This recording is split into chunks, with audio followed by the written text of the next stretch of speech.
She is a woman without a country. Aideen Strandsson is officially a stateless person.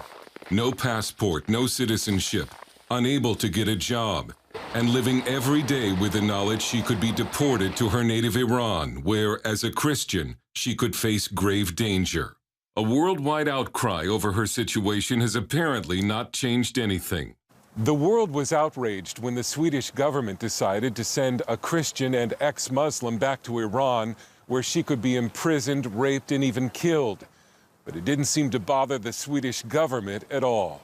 After CBN News first brought the former Iranian actress's story to the world stage, the government of Hungary offered her asylum, and many people from around the world wrote the Swedish government asking it to reconsider. It was really like a miracle for me when so many people in America, they called the Sweden embassy. Many people, they sent a comment to me and they said, "You are welcome to our country." But Sweden's migration board told CBN News none of that matters. Aideen's case has been turned over to the Swedish border police for deportation. Now she waits in a kind of legal limbo. Aideen's situation is not at all unusual in Sweden. There are a fair amount of people who get stuck in between. Swedish attorney Gabriel Donner knows Sweden's asylum process as well as anyone. He represented 160 Christian asylum seekers last year alone. In your experience, should she expect to eventually be deported? She is running that risk, quite obviously.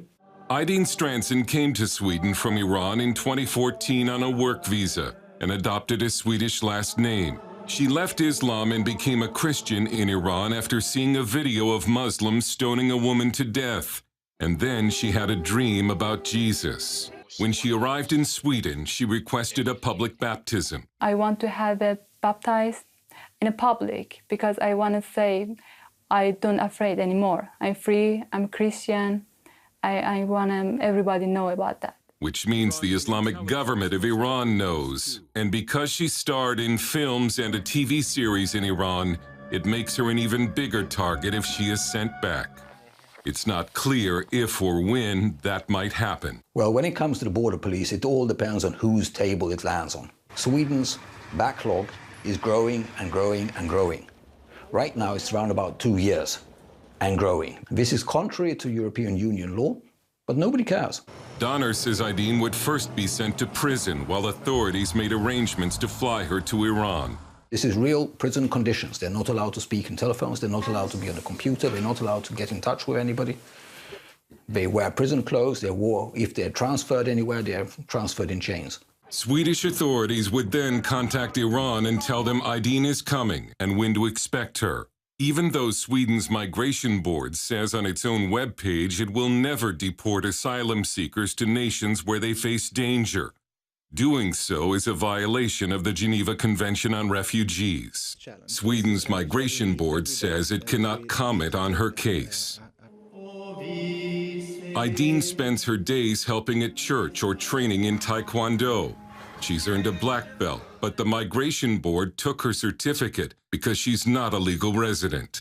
She thought she landed a job with the technology giant Ericsson as a computer programmer. But the Swedish government wouldn't allow that either. Sweden turned down Ericsson's plea to let her work for them. So as soon as you get your negative, you cannot get any support of any sort, no housing, no place to work, and so on, even if you had a job before.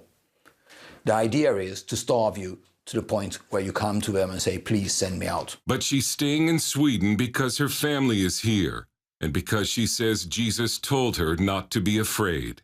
Strandsson and other Christian asylum seekers in Sweden face deportation at the same time that the Swedish government has given 150 protected identities to former ISIS fighters who have returned to Sweden so that they can find jobs. There will be no such help for Aideen. There have been fast lanes for Syrians, and there have been fast lanes for Somalis, but not for Iranians, and definitely not for Christians. We have even one judge here in Stockholm who never has said yes to any Christian. If they're going to act on her case to deport her, she'll get a letter? She doesn't necessarily get anything. They just turn up. And can turn up anytime. I don't know what will happen for me in future, but I should say to them, thank you. To people, to CBN, and to you, to all the people try to help me. I just can't say Jesus bless them all. Dale Hurd, CBN News, Stockholm.